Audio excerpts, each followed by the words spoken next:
Donald Trump is, of course, as we all know, running for president, but by God, he's having a tough go of it because he's not getting the endorsements that he thought he would be getting.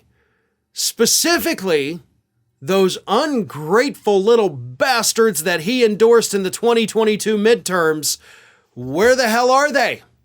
Because they're not coming out in droves to endorse him. As Trump says, he endorsed more than 200 candidates for office in 2022, and 164 of them won. And a lot of that was because they were incumbents in deep red districts or they were running unopposed. So yeah, they're going to win. But out of the 164 people that Trump endorsed who won in 2022, only 30 have come out and endorsed him for 2024. So those 164 people were more than happy to take Trump's endorsement. Not a single one of them said, whoa, I renounce your endorsement, I do not want it. Nobody said that. They all accepted it. Most of them put it on their Twitter feeds, on their campaign websites. They bragged about it. And now the big guy needs your help in return. Why aren't you coming out and endorsing him?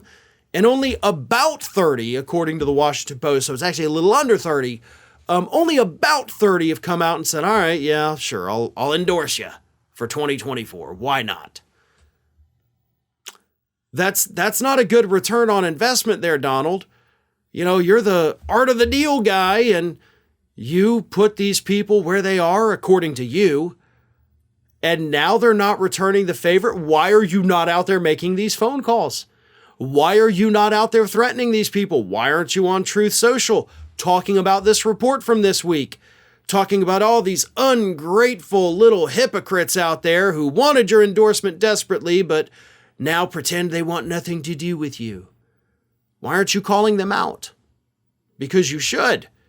Because I think everybody needs to remember that these people wanted Donald Trump when they needed help.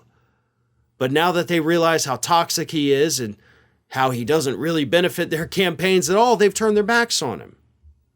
And honestly, that may be why Trump doesn't want to talk about it, because he knows the realization that he has come to with this. They're not out there endorsing him in droves because they're not afraid of him. And as I've been saying for over a year, once the fear disappears, Trump's power disappears with it. Because he doesn't have any real power within the Republican Party. He hasn't since he left office.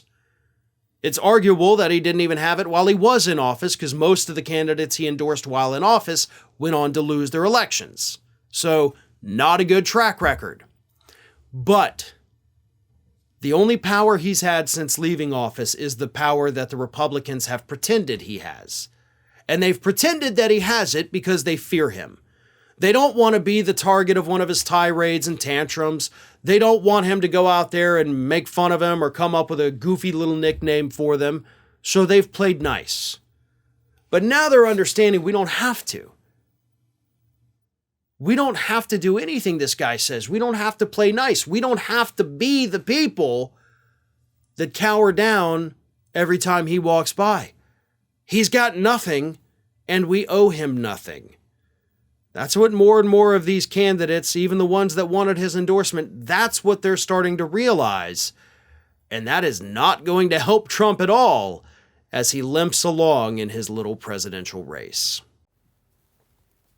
What are you doing? It's over. The video's over. I'm done complaining about everything, and that's it. The end. Leave. Well, okay, if you're going to stick around, maybe you should give us a like, a comment, a share, or just subscribe to stay connected with all of our content. Or maybe you should consider becoming a member for some exclusive content and perks. Just follow the link in the description. Now, go. Just go.